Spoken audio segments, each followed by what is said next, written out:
Welcome back, ladies and gentlemen, and also welcome to those of you on console. Welcome to hell. Yes, Ready or Not finally came to consoles, where people are discovering the true pain of what it feels like to walk with cinder blocks on their feet and not turn everything that moves in a 6-mile radius into a red paste.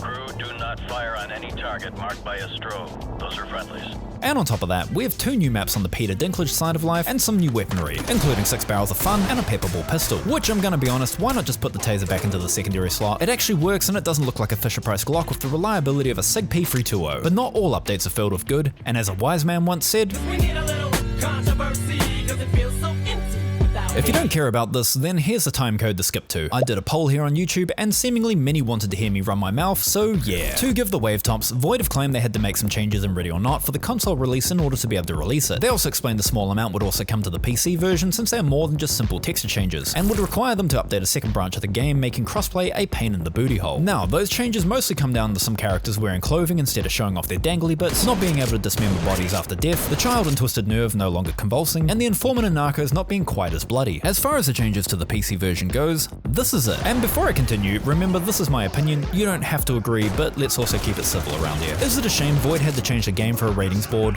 Yes. Does it bother me and I'm ready to burn the game down and demand for a refund?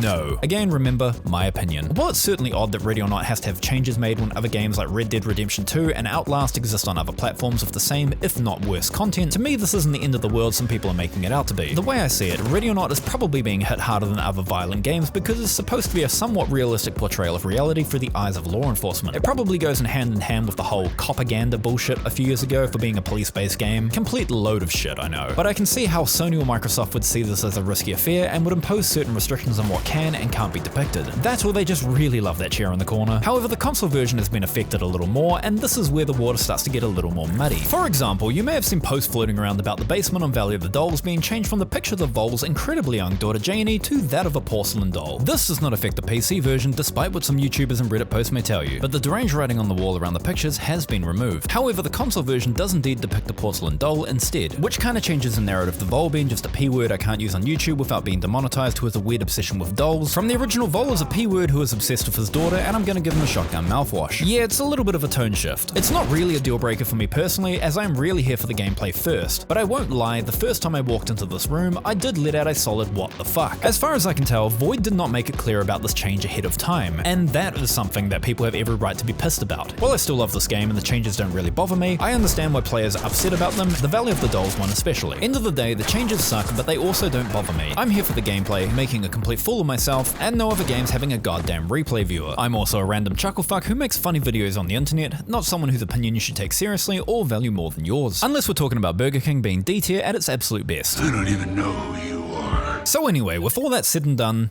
who wants tacos? The mission is Counterstrike, something I'm also thinking about, and is one of the new I thought it would be bigger maps in the Lost Winter Stories missions. Chico's Mexican Restaurant. I don't think it's possible to stereotype any more than that. Well, why do I bother? 911 calls are gone out from a totally not on the nose restaurant after an illegal trade between 2 gangs goes south, and the only thing they trade is bullets and lowering the average property value. Members from both factions are armed with various pieces of weaponry, including shotguns, pistols, and rifles, but there appears to be no body armor in play, so best to bring those hollow points and let the Geneva Convention go cry itself to sleep in the corner. While the 2 gangs oppose one another, the only thing they hate more is the popo, so expect them to band together stronger than an HR-CEO relationship, and they look about as friendly as I do before my morning coffee. The map itself is, well, if you've worked any fast food job, you know what to expect. A small amount of seating in the front, a kitchen so large you can expect a 3-day delay while they walk to the cash register, and the upstairs office where someone is most definitely working hard to get a promotion. Civilians are on site, and the suspects involved will not hesitate to use them as bullet shields, so I hope you're really good at hitting pixels. Oh, and I'm also playing the new hard mode, which adds more difficulty back into the game, and at times is about as pleasurable as a back massage from a water blaster loaded with hydrogen peroxide. Sounds good? Cool. Let's start. It all started off like any late night dinner outing. Me and the boys kicking in the front door, making a mess and a hell of a racket, before crashing out and not remembering anything from the night before. In reality, this only happened because I chose the wrong game mode, and if I wanted to herd NPCs who constantly stand around trying to put crayons in their nose, I'd reapply for my previous job. Actual attempt number 1 started with the front door as wide open as your mum on a late night out in the town, and inside was a guy who had absolutely no idea how to use the thing in his hand, something I'm sure she's very familiar with too. With the encouragement of Mr. Flashbang, he surrenders right in the open, which prevents me from arresting him without being shot in the side of the head. Seconds later, his buddy planning the ambush lands some shots, leaving me bleeding, and sees me retreat to the rear. The suspect who surrendered sees his chance and tries his best Dirty Harry impersonation. However, from my perspective, I believe he's a little more of a Scorpio. Do I feel lucky? will do, you punk. The second suspect gets reversed Uno'd when I ambush him instead, and the dish cleaner sees exactly why I called this my boomstick. This run was going swimmingly, picking off suspects left, right and centre until I reached the upstairs office, because after flashing the room and peeking the corner, attempt number 2, I don't think the chef was very happy about my criticism of his cooking skills, and attempt 3 is nothing short of what I would personally and professionally call some complete and utter bullshit.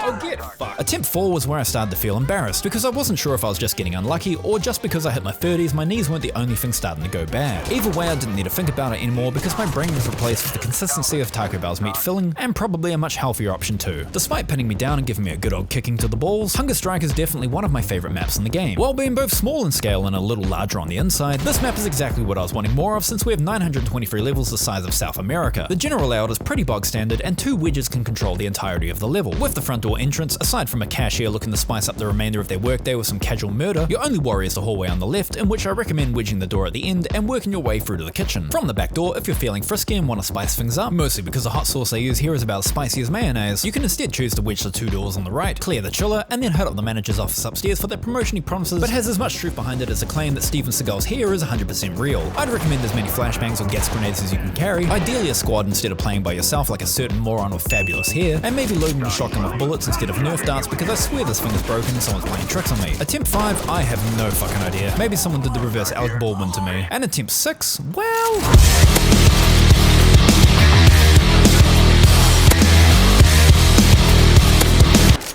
fuck. Okay, I promise I'm getting there. Let me wallow in my self-pity for a second. Attempt 7, the bar was so low that I didn't just trip over it. I picked up the bar, used it as a shovel, then proceeded to hit myself across the back of the head and still managed to trip over the fucking thing. Yes, I know I asked Void to make the AI challenging in the last video, and they actually did that, so just shut up. And attempt 9 was where the puzzle pieces all fit into place, because I forced them there. With a shotgun. Roll the tape, Jimmy.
All's well that ends well. I mean, ignoring the score, but hey, if they didn't want to see the magic bunnies in the shotgun barrel, they shouldn't have started it in the first place. The day is saved, everyone gets to go home alive and well, and the question as to why Burger King still exists in 2025 is likely to go unanswered once again. Thanks for watching. Now I'm off to go get some of that Taco Bell goodness. See you in the next one.